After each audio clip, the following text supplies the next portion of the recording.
함께 말씀 제목 읽습니다. 시작. 상처 입은 자를 하시는 성령. 누가복음 4장 18절 19절입니다. 주의 성령이 내게 임하셨으니 이는 가난한 자에게 복음을 전하게 하시려고 내게 기름을 부으시고 나를 보내사 포로된 자에게 자유를, 눈먼 자에게 다시 보게 함을 전파하며 눌린 자를 자유롭게 하고 주의 은혜의 해를 전파하게 하려 하심이라 하였더라. 아멘. 네, 우리가 방금 읽은 이 본문은 예수님께서 이사야 61장을 인용하시며 자신께서 성령의 기름 부음 받은 종이며 이 예언의 성취자임을 선언하시는 장면입니다.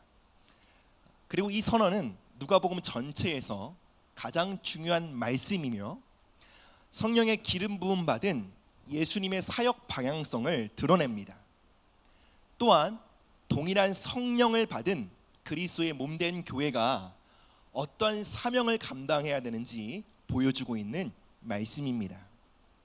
예수님께서 이 땅에 계실 때 가난한 자를 회복시키시고 포로된 자를 해방하시며 눈먼 자를 다시 보게 하고 눌린 자를 자유하게 하셨습니다.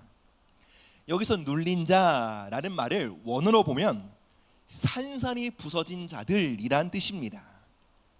즉 정서적으로 감정적으로 깊은 상처를 받고 억눌리고 깨어진 마음을 가진 자들을 의미합니다. 예수님의 중요한 사역 중 하나가 바로 이 상한 심령을 가진 자들을 회복시키는 것이었습니다. 그리고 성령님은 예수님의 이러한 사역이 이루어질 수 있도록 예수님께 힘과 능력을 공급하셨습니다. 성령님은 회복과 치유 그리고 자유를 운반하시는 하나님의 임재이십니다. 예수님께서는 하나님이시지만 우리를 구원하시기 위해 완전한 인간의 모습으로 이 땅에 오셨습니다. 사람으로서 도저히 할 수 없는 놀라운 일을 하실 수 있었던 것은 그분이 하나님이셨기 때문이 아닙니다. 예수님께서 가장 많이 자신을 호칭하는 언어가 바로 인자라는 표현입니다. 바로 사람의 아들이라는 말입니다. 그분은 완전한 사람으로 이 땅을 거니시며 성령님을 의지하셨고 성령님과 동행하심으로 성령님은 예수님을 통해 이 땅에 풀려나와 상한 자들을 고치고 눈먼 자 눈을 뜨게 하며 억눌린 자를 자유하게 하셨던 것입니다.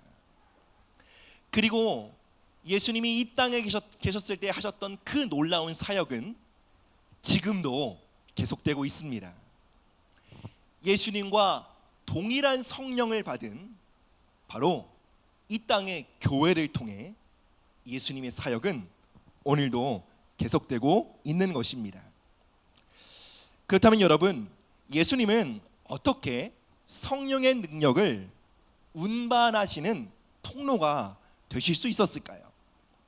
어떻게 예수님은 사람의 깊은 상처와 아픔을 치유하는 통로가 되실 수 있으셨을까요? 우리 함께 첫 번째 말씀 읽어보도록 하겠습니다. 시작. 예수님은 우리를 치유하시기 위해 상처를 받으셨습니다. 이사야 53장 말씀입니다. 시작. 그는 멸시를 받아 사람들에게 버림받았으며 간고를 많이 겪었으며 질고를 하시는 자라. 마치 사람들이 그에게서 얼굴을 가리는 것 같이 멸시를 당하였고 우리도 그를 귀히 여기지 아니하였도다. 그는 실로 우리의 질고를 지고 우리의 슬픔을 당하였거늘 우리는 생각하기를 그는 징벌을 받아 하나님께 맞으며 고난을 당한다 하였노라. 그가 찔림은 우리의 허물 때문이요 그가 상함은 우리의 죄악 때문이라. 그가 징계를 받음으로 우리는 평화를 누리고 그가 채찍에 맞음으로 우리는 나음을 받았도다. 아멘. 히브리서 기자는 예수님께서 우리의 구원자, 우리의 치료자가 되실 수 있는 그 이유에 대해 이렇게 설명합니다. 그분이 모리와 같은 모든 시험을 당하셨기 때문이다. 예수님께서 우리가 겪는 모든 시험과 아픔과 고난을 당하셨고, 그럼에도 그분은 죄가 없으셨기에 우리의 구원자, 우리의 치유자가 되실 수 있으셨다는 것입니다. 무슨 뜻인지 말씀드리겠습니다. 우리는 누구나 다양한 시험을 겪고 깊은 아픔과 상처를 경험합니다. 그리고 그 고통으로 인해 우리는 여러 가지 죄의 열매를 맺기도 합니다. 배신을 당한 경험 때문에 모든 관계를 끊고 단절과 고립을 선택하기도 합니다. 상처와 학대를 당한 경험 때문에 폭력적인 언행이라는 열매를 맺기도 합니다. 소외당하고 방치당한 그 공허함 때문에 중독에 빠지기도 합니다. 거절당한 상처로 인해 피해자 의식에 사로잡히고 다른 사람을 쉽게 판단하며 정죄하기도 합니다. 충분한 사랑과 돌봄을 받지 못했기에 스스로를 무가치하다 여기며 자책하며 정죄하기도 합니다. 잔인하고 비인격적인 대우를 당함으로써 비통한 마음을 품고 용서하지 않는 자리를 선택하기도 합니다. 우리는 고통받음으로 죄 열매를 맺습니다. 상처받은 자는 반드시 다른 누군가에게 상처 주게 되어 있습니다. 물론 우리가 상처를 받았다고 누군가에게 상처를 주는 것이 당연한 것은 아닙니다. 예수님은 실족하지 않게 하라, 주의하라, 상처 주지 않도록 조심하라 라고 말씀하셨습니다. 그럼에도 우리는 내가 상처받았다는 이유로 누군가에게 상처 주는 우리의 삶을 쉽게 정당화하곤 합니다. 이 세상은 상처로 가득한 곳입니다. 우리 모두는 상처받은 피해자이면서도 동시에 누군가에게 상처를 주는 가해자이기도 합니다. 누구도 온전히 피해자일 수 없고 누구도 완전히 가해자일 수는 없습니다. 그런데 성경은 예수님의 삶에 대해 이렇게 말합니다. 그분이 멸시를 받으셨고 버림받으셨으며 사람들에게 외면당하며 사람들은 그에게 모욕적인 말을 퍼부었고 예수님을 때리고 얼굴에 침을 뱉고 모든 옷을 벗기고 채찍질한 이후에 십자가에 못 박았습니다. 그런데 예수님은 찢기고 상하고 상처받은 그 자리에서 비난하지 않으셨습니다. 정죄하지 않으셨습니다. 용서하기를 거부하지 않으셨습니다. 여러분 아시는 것처럼 예수님의 십자가 좌우로 강도가 십자가에 달렸습니다. 성경은 십자가 한편의 강도가 나중에는 회심했다고 기록하지만 처음에는 두 강도 모두 십자가의 고통 속에서 세상을 저주하고 십자가에 달린 사람들을 구경하는 그 모든 사람들에게 욕을 퍼부었습니다. 그런데 예수님은 그들과 똑같이 십자가에서 고통을 당하셨으나 그들과 전혀 다른 말을 하셨습니다. 바로 아버지여 이들을 용서하소서. 예수님이 십자가에서 보이신 그 모습과 그 말로 인해 한편의 강도는 회심하고 예수님께 자비를 구합니다. 주여 나를 불쌍히 여기소서. 그렇게 함으로 그는 구원을 받게 됩니다. 성경은 이렇게 말합니다. 그가 징계를 받음으로 우리가 평화를 누린다. 그가 채찍에 맞음으로 우리가 나음을 받았다. 예수님은 상처 입은 자리에서 치유와 생명을 흘려보내셨습니다. 예수님이 십자가에 달리셨을 때 로마 군인은 날카로운 창으로 예수님의 옆구리를 찔렀습니다. 그곳에서 물과 피가 쏟아져 나왔습니다. 그분의 상처를 통해 흘러나온 물과 피는 이 땅의 아픔과 죄를 씻는 치유제가 되었습니다.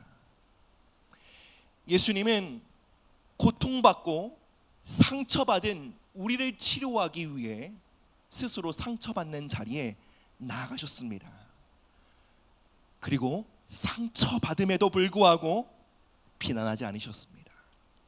상처받음에도 불구하고 되갚지 않으셨습니다. 상처받은 그 자리에서 용서하시며 축복하시며 중보하심으로 하늘의 생명을 흘려보내셨습니다.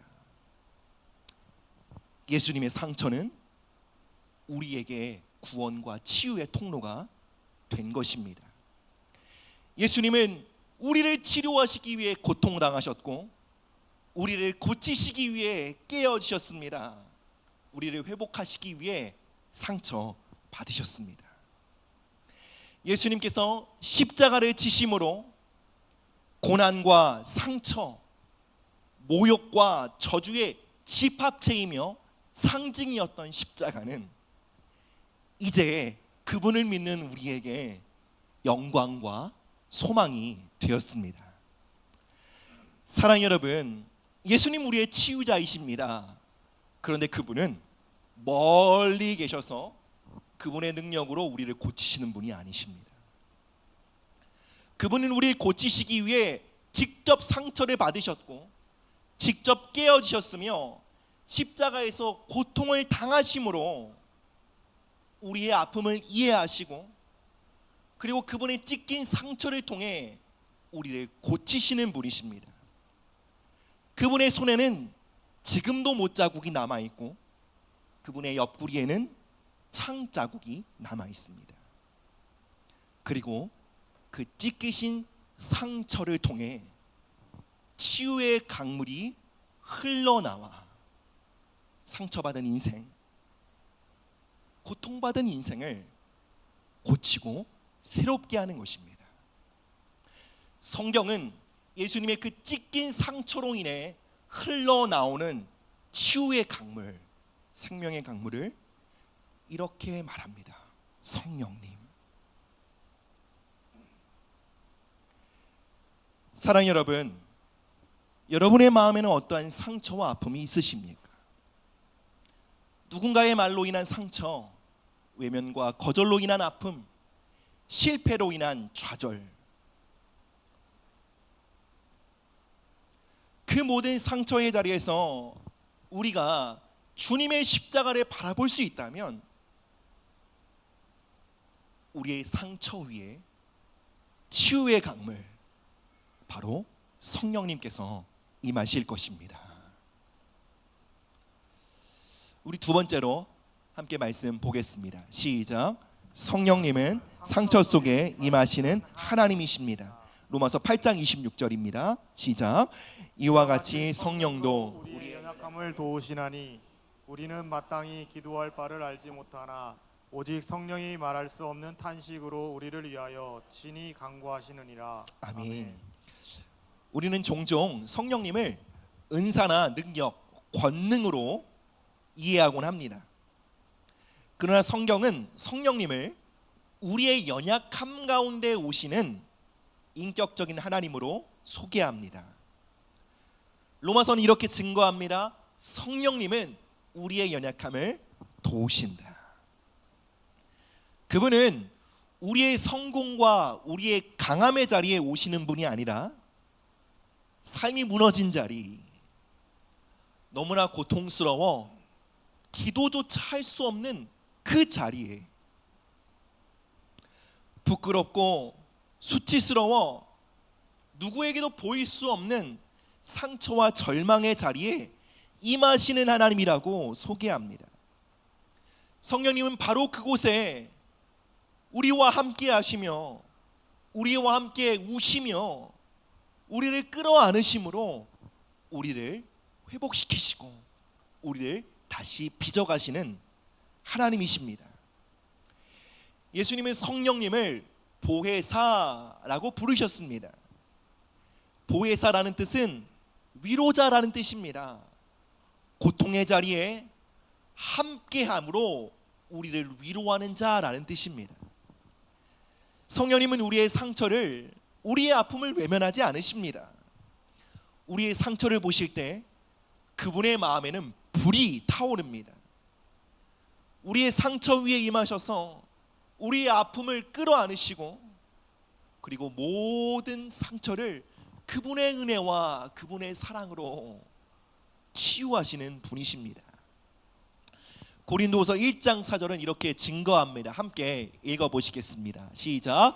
우리의 모든 환난 중에서 우리를 위로하사 우리로 하여금 하나님께 받는 위로로서 모든 환난 중에 있는 자들을 능히 위로하게 하시는 이시로다. 아멘. 사도 바울은 다양한 고난과 환난을 겪었습니다. 이유를 알 수 없는 학대와 핍박, 상처와 아픔을 통과했습니다. 그러나 그는 자신이 받은 상처와 아픔으로 무너지지 않고 오히려 이렇게 고백합니다. 내가 받은 상처보다 성령님이 나에게 주시는 위로가 언제나 컸다. 성령님은 내가 받은 상처를 통해 흘러가심으로 다른 누군가를 위로하고 계신다. 성령님의 넘치는 위로하심 때문에 내가 받은 상처는 나의 자랑이고 나의 면류관이며 나의 사명이 되었다고 고백합니다. 우리는 종종 아픔과 고통을 이유 삼아 한탄하며 좌절합니다. 왜 내가 이런 고통을 겪어야지? 왜 내 인생에는 이런 아픔이 반복되는 걸까? 한탄합니다. 그런데 헨리 나우에는 그의 명저 상처 입은 치유자에서 이렇게 말합니다. 우리의 상처와 아픔의 깊이는 우리가 다른 이들에게 전할 수 있는 위로의 깊이를 결정하는 그릇이 된다. 다시요. 우리가 당한 상처와 아픔의 깊이는, 그리고 그 크기는 우리가 누군가에게 전달할 수 있는 위로의 양과 위로의 깊이를 결정한다는 거예요. 우리가 가진 고통과 아픔과 상처의 깊이는 모두 다릅니다. 그러나 성령님은 그 모든 고통을 능히 위로하실 수 있는 하나님이십니다.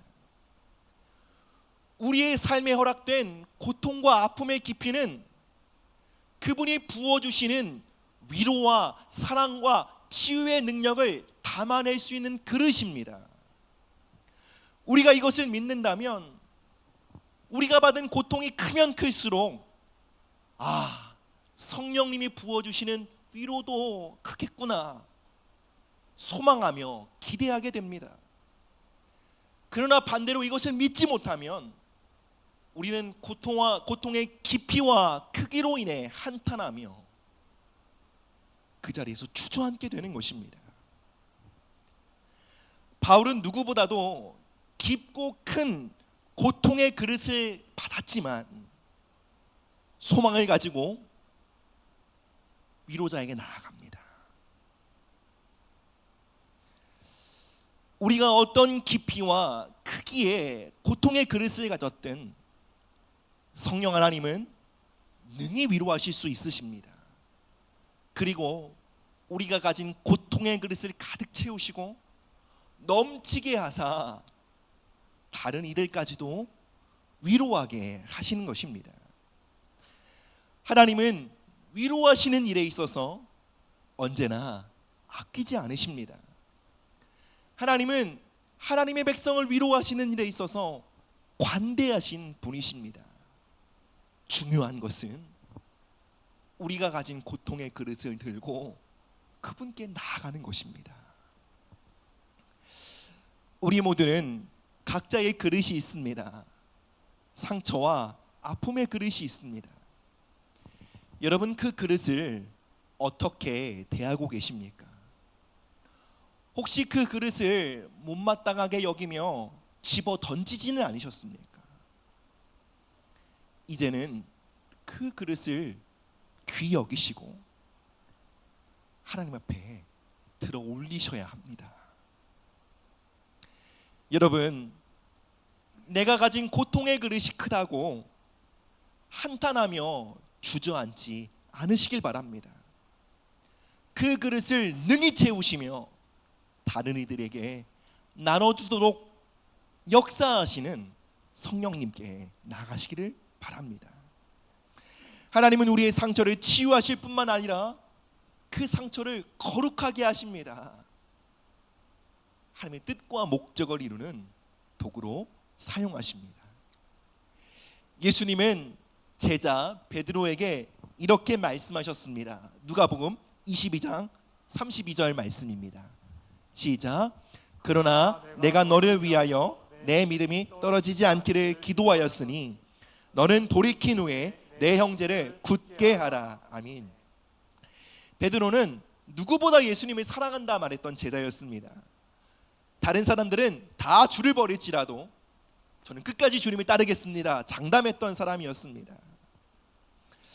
그런데 정작 예수님이 체포당하시고 군중의 조롱과 위협이 쏟아지자 그는 예수님을 3번이나 부인하고 말았습니다.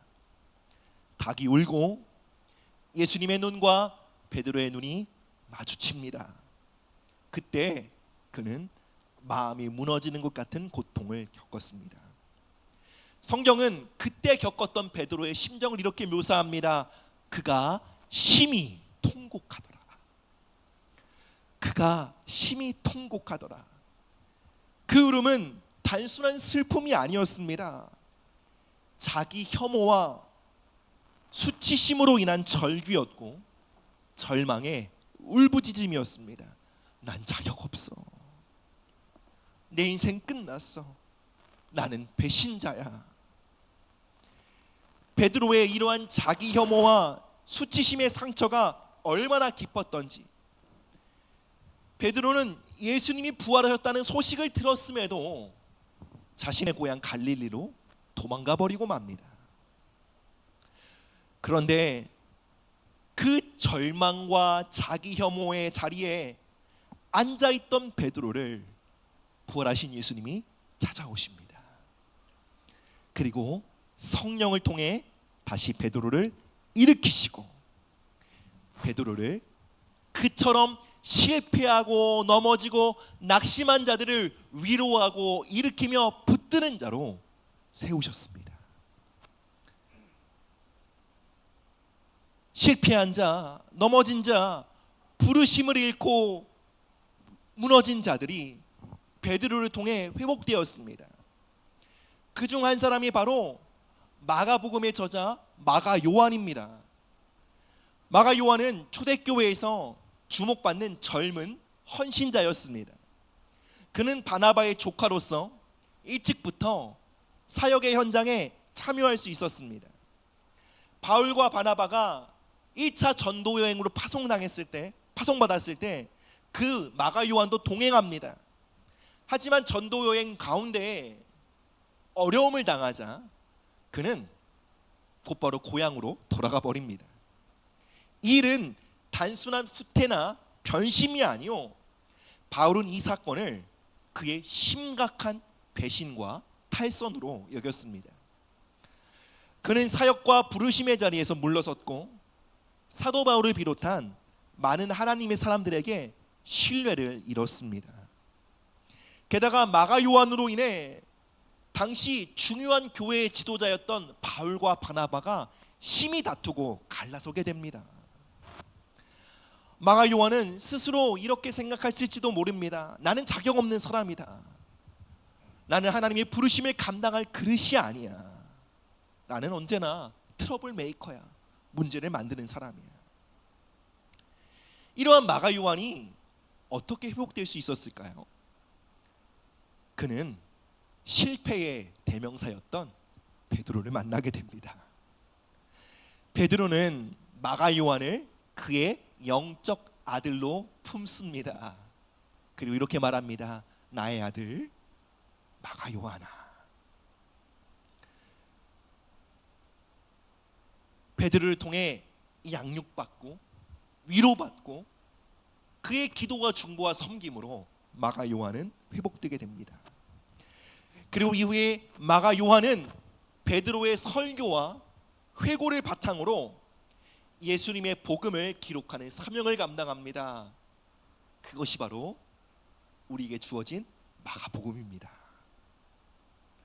뿐만 아니라 바울은 그의 마지막 서신이었던 디모데후서에서 디모데에게 이렇게 부탁합니다. 내가 올 때 마가 요한을 꼭 데려와 주렴. 그는 나에게 필요한 사람이다. 그는 나에게 유익한 사람이다 라고 고백합니다. 한때 자신을 배신했던 그 마가 요한을 향해 이제는 그는 나의 귀한 동역자야 라고 부르게 된 것입니다. 이는 상처 입고 무너지고 깨어진 자들에게 주시는 성령님의 회복이 얼마나 크고 놀라운지를 보여주는 장면인 것입니다. 사랑하는 여러분, 내 상처가 너무 깊어 아무것도 할 수 없다고 느끼십니까? 성령님은 여러분의 상처를 치유하실 뿐만 아니라 거룩하게 하십니다. 그 상처 위에 넘치는 위로를 부으실 뿐만 아니라 그 상처로 인해 여러분을 사명자로 세우십니다. 여러분의 상처는 끝이 아닙니다. 도리어 다른 이들의 아픔과 고통을 싸매는 치유의 통로가 될 것입니다. 우리 마지막 말씀 함께 보시겠습니다. 시작. 교회는 상처 입은 자를 치유자로 세우는 공동체입니다. 우리 고린도전서 12장 22절 23절 세 번역 성경으로 읽겠습니다. 시작. 그뿐만 아니라 몸의 지체 가운데서 비교적 더 약하게 보이는 지체들이 오히려 더 요긴합니다. 그리고 우리가 덜 명예스러운 것으로 여기는 지체들에게 더욱 풍성한 명예를 덧입히고 볼품없는 지체들을 더욱더 아름답게 꾸며줍니다. 아멘. 하나님은 우리 개인의 상처를 치유하실 뿐만 아니라 상처 입은 자들을 일으키셔서 다른 사람들을 치유하는 사역자로 세우십니다. 그런데 이러한 회복은 결코 혼자 이루어지지 않습니다. 상처 입은 자가 회복되어 다른 이의 아픔을 치유하는 치유자가 되기까지 반드시 공동체의 오랜 사랑과 섬김과 기도와 중보가 필요합니다. 오늘날 교회는 종종 문제 없는 사람, 괜찮은 사람, 흠이 없는 사람을 선호합니다. 그 사람이 정서적으로 얼마나 안정되고 성숙한지를 기준으로 사람을 세우고 사역을 맡깁니다. 그런데 여러분, 하나님의 나라는 그렇게 작동하지 않습니다. 하나님은 쓰러진 자를 쓰십니다. 하나님은 넘어진 자를 다시 일으키셔서 그를 통해 누군가 넘어진 자를 일으키십니다. 바울은 교회를 그리스도의 몸이라고 말합니다. 몸에서 가장 약한 지체가 요긴하다, 중요하다라고 말합니다. 덜 명예로워 보이고 어쩌면 볼품없어 보이는 그 지체가 가장 존귀하다라고 말합니다. 여러분, 교회는 완벽한 사람을 찾는 곳이 아닙니다. 깨어진 이들을 기다려주는 공동체입니다. 연약한 이들을 청죄하는 곳이 아니라 그들이 머물 수 있도록 기도로 울타리를 세우고 위로로 그들을 감싸 안으며 사랑과 섬김과 격려로 그들이 치유되며 회복될 수 있는 터전을 마련하는 곳입니다. 어쩌면 지금도 어떤 분들은 자신이 받은 상처로 인해 다른 이들에게 상처를 주며 살아가고 있을지도 모릅니다.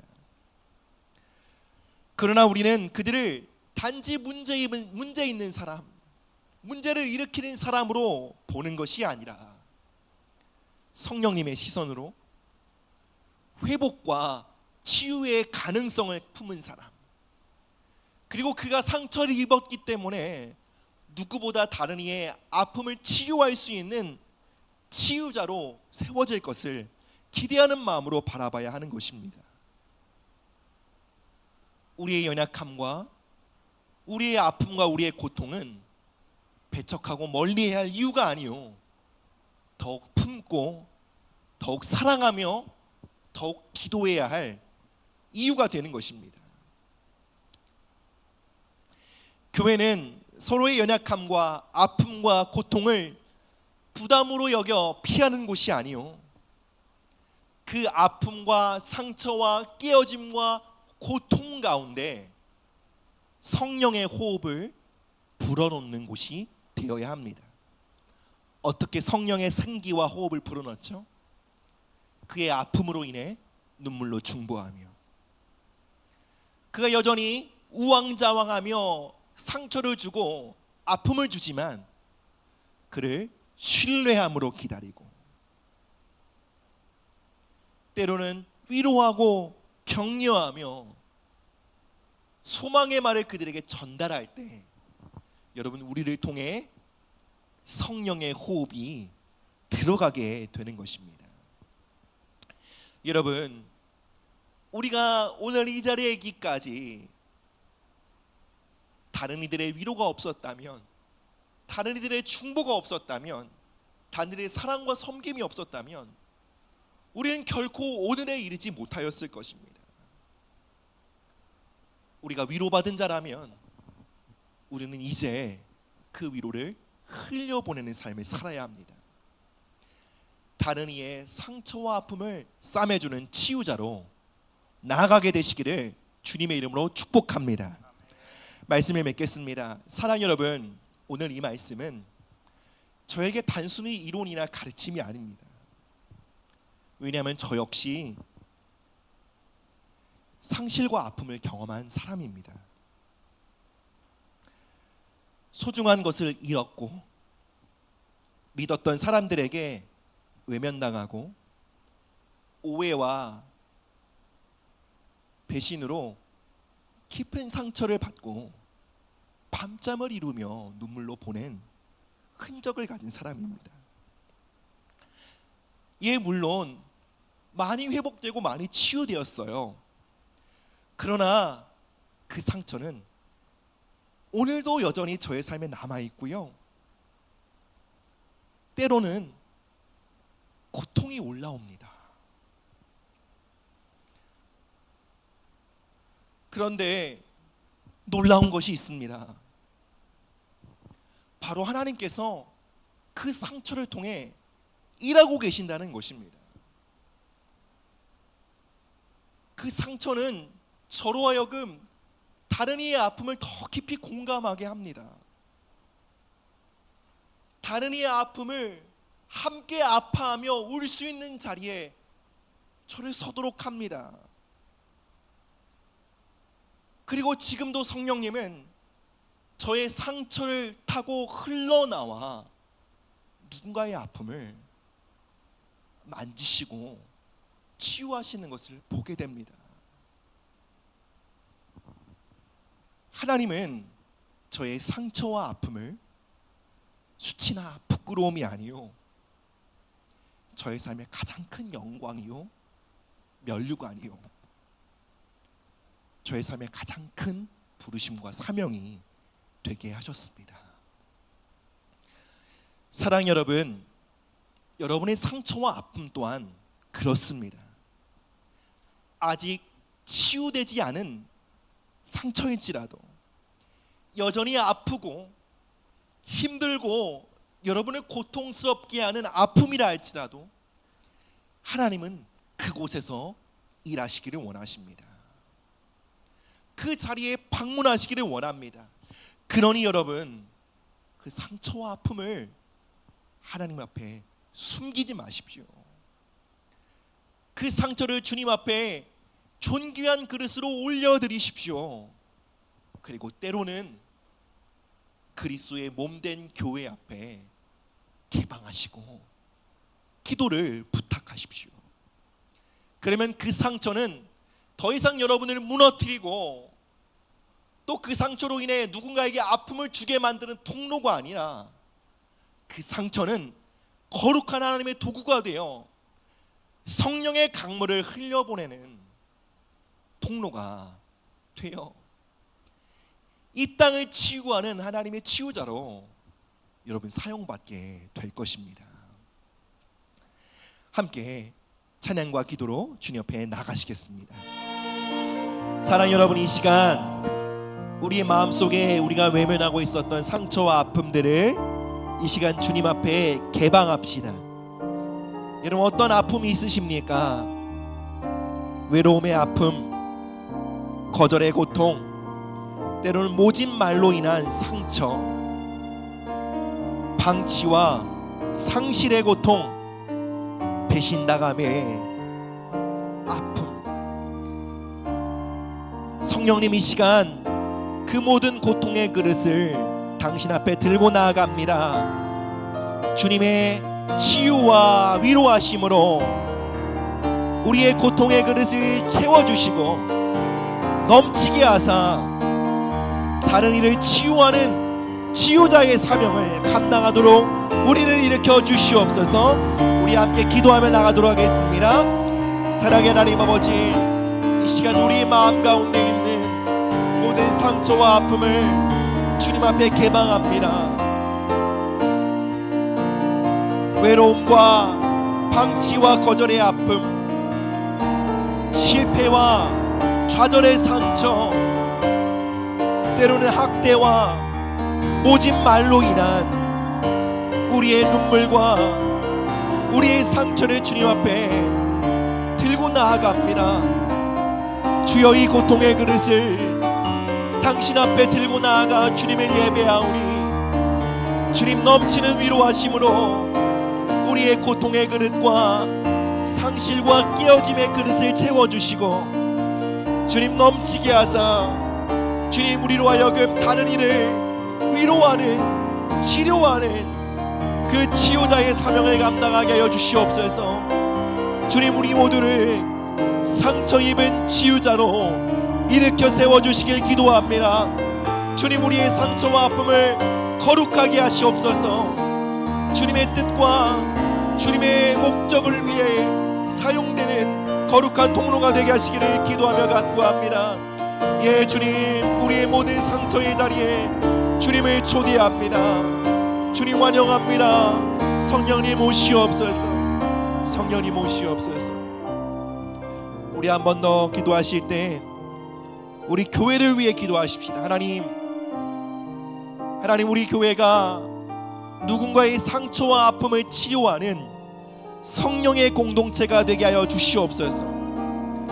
상처를 숨기거나 상처를 억압하는 것이 아닌 건강한 방식으로 상처를 나눌 수 있는 안전한 처소가 되게 하여 주시고, 서로의 상처와 아픔을 판단하거나 정죄하지 않고 끌어안고 기다리며 중보하며 격려하고 위로함으로 성령의 호흡을 흘려보내므로 하나님, 이 교회 공동체가 상처 입은 치유자들로 세워지기를 기도합니다. 우리 함께 교회 공동체를 위하여 기도하며 나가도록 하겠습니다. 사랑의 하나님 아버지, 감사합니다. 하나님, 우리 교회를 예수님의 이름으로 축복합니다. 성령님 임하여 주시옵소서. 이 교회 공동체를 통하여 깨어진 심령이, 마음이 상한 자들이 위로받고 고침을 받고 치유받게 되기를 간절히 원합니다. 주님, 우리 교회 공동체가 상한 이들의 심령을 치유하는 성령의 공동체가 될 수 있도록 주님, 우리 교회 위에 임재하여 주시옵소서. 하나님 아버지, 우리 안에 있는 아픔과 연약함을 아버지 건강하게 나눌 수 있는 안전한 곳이 되기를 축복합니다. 서로의 상처와 아픔으로 인해 판단하거나 정죄하지 않게 하여 주시고 품고 기다리며 인내하며 중보하며 사랑하며 눈물로 기도하는 하나님 아버지 회복의 공동체로 이 교회 공동체를 세워주시옵소서. 상처받았기 때문에 상처를 주는 사람들이 아니라 상처 입은 자로서 누군가를 치유하고 회복시키는 그 치유자의 부르심을 온전히 감당할 수 있도록 주님이 교회 공동체를 축복하여 주시옵소서. 예, 주님 감사합니다.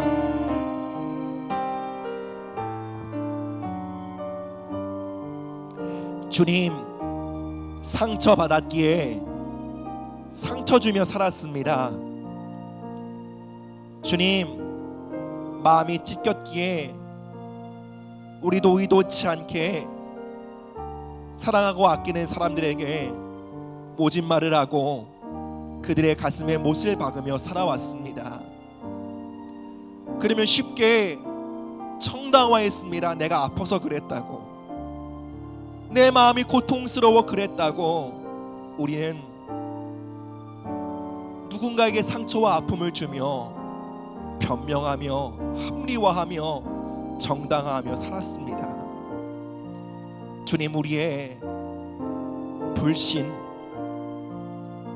우리의 모든 아픔을 능히 치료하시는 성령님을 믿지 못했던 우리의 불신을 용서하여 주시고, 주님, 우리가 상처받았기에 위로하는 자가 되게 하여 주시옵소서. 우리가 아픔을 겪어봤기에 누군가의 아픔을 깊이 공감하며 그들에게 성령의 강물을 흘려보내는 치유자가 될 수 있도록 우리를 일으켜 주시옵소서. 주님, 예수님의 이름으로 이 교회 공동체를 축복합니다. 깨어지고 상한 심령을 가진 자들이 이곳에서 회복되기를 원하오니, 성령님, 우리 교회가 상한 심령을 치유하는 성령의 공동체가 되게 하여 주시옵소서.